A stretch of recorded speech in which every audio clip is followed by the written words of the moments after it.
It began like any ordinary evening in Pensacola, a dinner gathering, light conversation, a quiet celebration that no one expected to end in violence.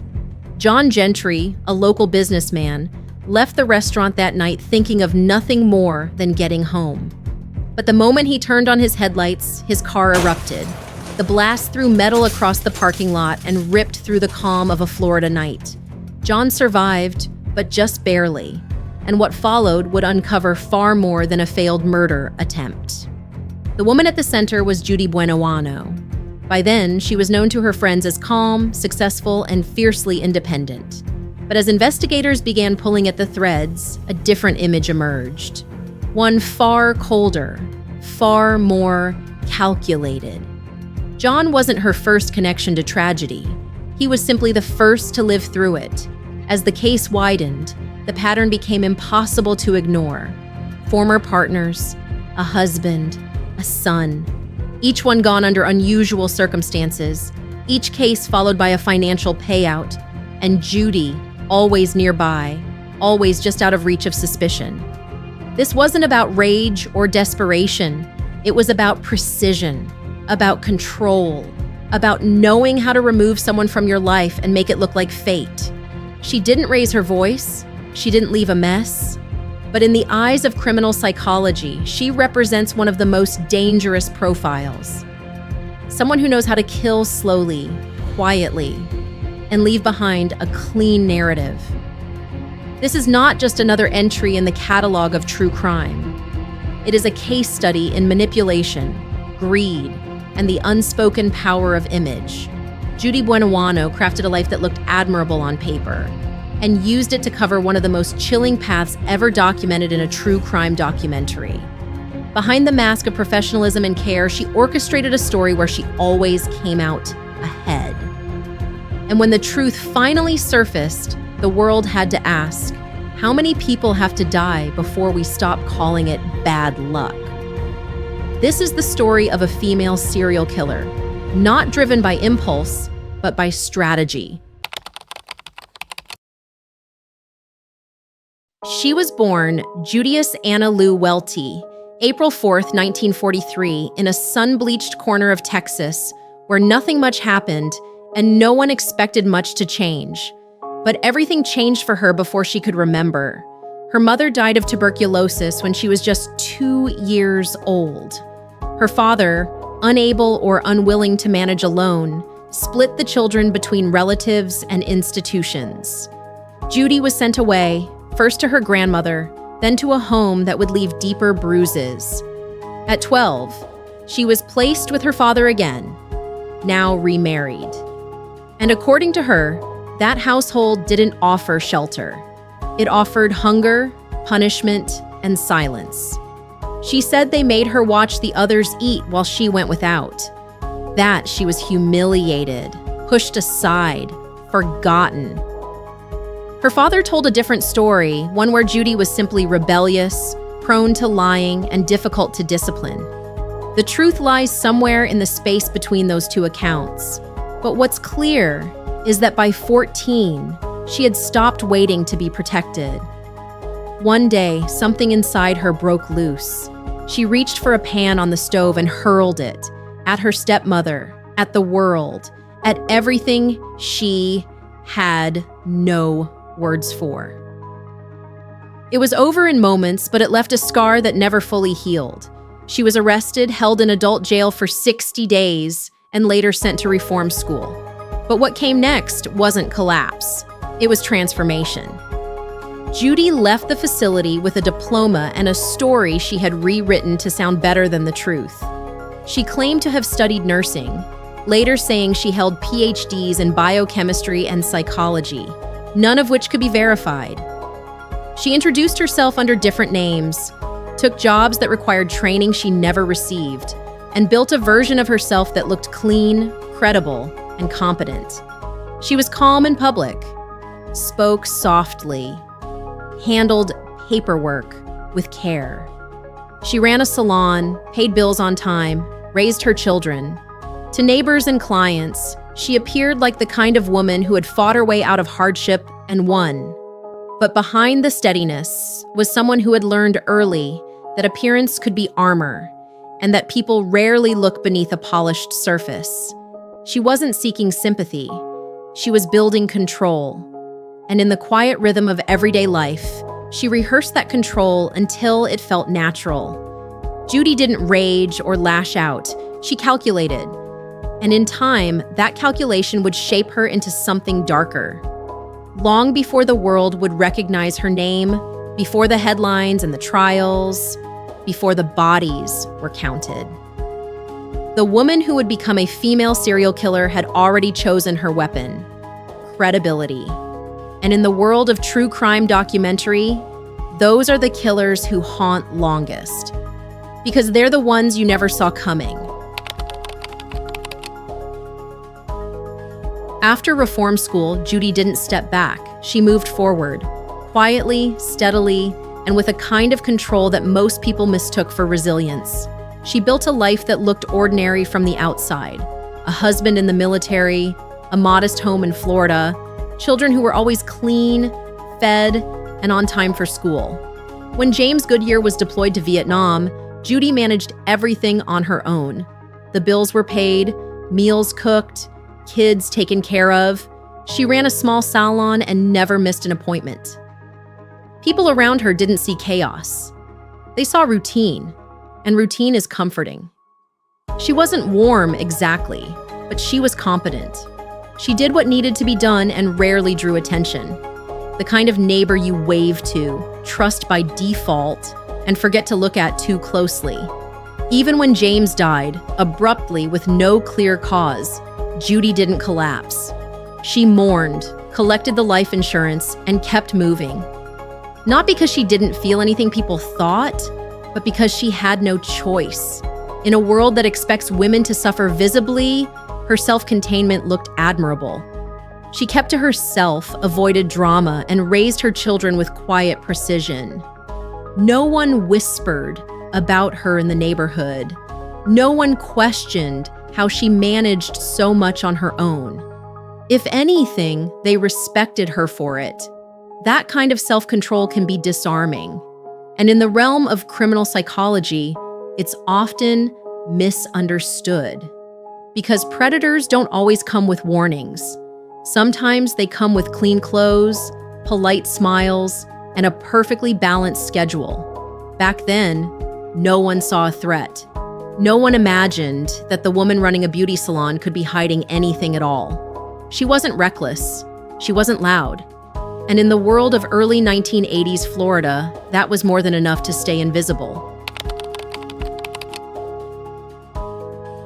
It started with small things, details that felt slightly off, stories that didn't match, expressions that didn't quite belong.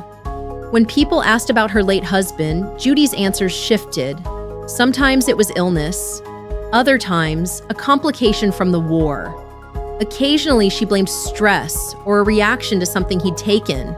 None of it sounded implausible, but none of it stayed consistent. She kept working at the salon, showed up on time, kept her station clean, but something about her presence had changed. There was less warmth, less curiosity about the lives of others, and she offered very little about her own. When her son Michael joined the military, she said she was proud, told clients he was doing well, thriving on his own. But a few months later, she mentioned he was back, undergoing treatment for some kind of nerve issue. Muscle weakness, she said, lingering fatigue. Some blamed military training. Others weren't sure what to believe. Neighbors noticed Michael had begun walking differently.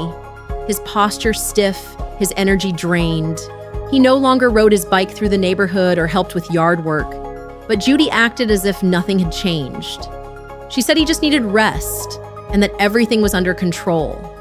At church, she remained polite, reserved, but she stopped lingering after the service. No more small talk, no more friendly check-ins, just a brief nod and a quiet exit. And then came the paperwork. An insurance clerk recognized her name more than once. Different policies, different addresses, always linked to people close to her, different last names, same handwriting. It wasn't enough to raise alarms, not yet, but it settled in the back of people's minds, quiet and persistent, because when they looked back, what they remembered wasn't chaos. It was order, tidy, precise, almost too precise. The first suspicions didn't sound like accusations. They came as questions, asked carefully, often half-voiced. How could one woman be surrounded by so much misfortune and walk away untouched? And if this wasn't coincidence, then what was it? In the realm of female serial killer cases, that's often how it starts. Not with a scream, but with a pattern. It was supposed to be a peaceful outing, just a canoe trip between a mother and her sons. The river and Gulf breeze was calm that day. There was no warning, no sign that something was about to go terribly wrong. According to Judy, they hit a submerged branch and the canoe tipped. She later said she tried to help both boys, but in the confusion, only she and James Jr. made it back. Michael, who wore leg braces due to a recent illness, slipped beneath the surface and never came up again. His death was ruled an accident. There was no autopsy, no deeper questions, just another tragedy in the life of a woman who had seen more than her share of loss. But as time passed, the cracks began to show. Michael's condition, initially blamed on exposure during Army training, had actually started before he ever left home. Doctors had assumed it was environmental, maybe even hereditary. But tests done months later revealed something else entirely: high levels of arsenic. It wasn't the Army. It wasn't bad luck. It had been happening under his mother's roof. Still, no charges were filed. Not yet. It would take another close call, one that didn't end in death, to force open the truth. In 1983, John Gentry was injured when his car exploded outside a restaurant in Pensacola. It was a miracle he survived. But what he remembered mattered more than the blast itself. He told investigators about the vitamins Judy had given him, how they'd made him feel sick, how he'd started to hide them instead of swallowing them. When tested, those capsules were found to contain arsenic and paraformaldehyde. That discovery triggered a full investigation. Authorities searched Judy's home and uncovered more than just suspicious supplements. They found electrical wires, blasting components, falsified insurance documents, and names, too many names connected to too many payouts. The pattern was undeniable. Bodies were exhumed, autopsies were performed, and the results echoed one another with chilling precision. Her husband, James Goodyear, her partner, Bobby Joe Morris, her son, Michael. All three had died of arsenic poisoning. All three had policies that benefited her, and all had passed under circumstances that, in hindsight, looked anything but natural. This wasn't a story of desperation. It was about design, a life carefully constructed to appear steady, while silently eliminating anyone who threatened that illusion. Judy hadn't lashed out. She hadn't lost control. She had planned. She had adapted. She had watched as the people closest to her suffered, and then used their deaths to build a version of success no one dared question. In the realm of true crime, few betrayals are more complete than this.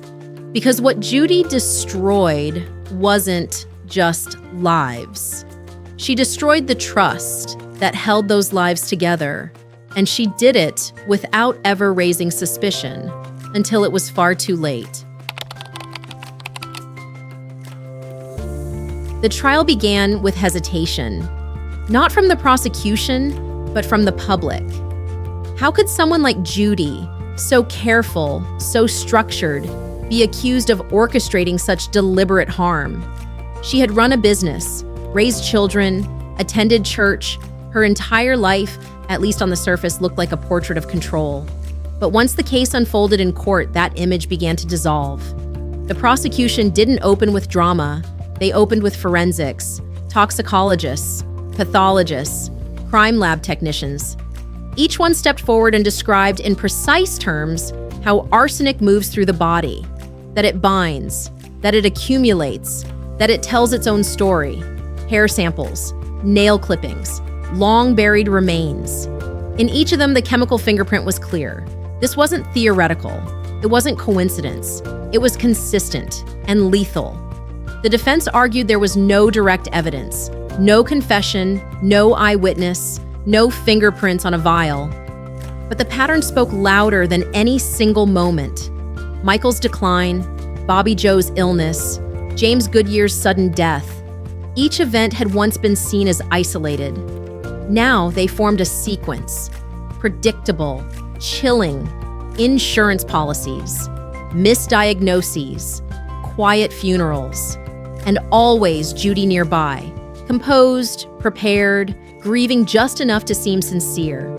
In the world of criminal psychology, patterns are more than red flags. They are behavioral signatures, etched across years, often invisible to anyone not trained to see them. Not all perpetrators act in heat.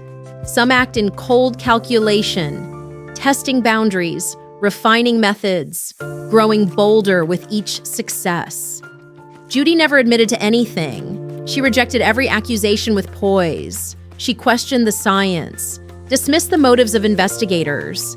Even when confronted with timelines, toxicology reports, and her own forged signatures, she remained unmoved. But the jury wasn't looking for emotion. They were looking for logic, and the facts laid bare pointed in one direction. She was convicted on multiple counts: attempted murder, insurance fraud, and ultimately for causing the death of her own son through deliberate means. Her sentence: death. It was a historic ruling. Florida hadn't executed a woman in over a century. But in this case, the courts made an exception, and the public didn't protest. In the weeks after her conviction, old neighbors were interviewed. Some expressed disbelief. Others said they had always felt something was off. But no one had expected this, because Judy didn't behave like the monsters we imagine. She was ordinary, unremarkable, precisely the kind of person no one watches too closely. Even as her execution date neared, she remained consistent. Calm, polite, dignified. Never a hint of remorse. Not a single admission of guilt. To the very end, she preserved the performance. Quiet, orderly, and untouched by consequence. And maybe that, more than anything, is what disturbed people most. Judy Buenoano went to her death without ever admitting guilt. No last words, no apologies. Just silence, held like a final defense. But long after the headlines faded, her story lingered. Not just because of what she did, but because of how easily she passed as harmless. She wasn't the stranger in the shadows. She was the neighbor, the business owner, the woman who smiled just enough and never too much. And maybe that's the part that stays with us. That someone so careful, so composed, could move through life unnoticed, leaving destruction in her wake. Because in the end, it wasn't the arsenic, or the wire, or the lies. It was the mask, and how long it worked.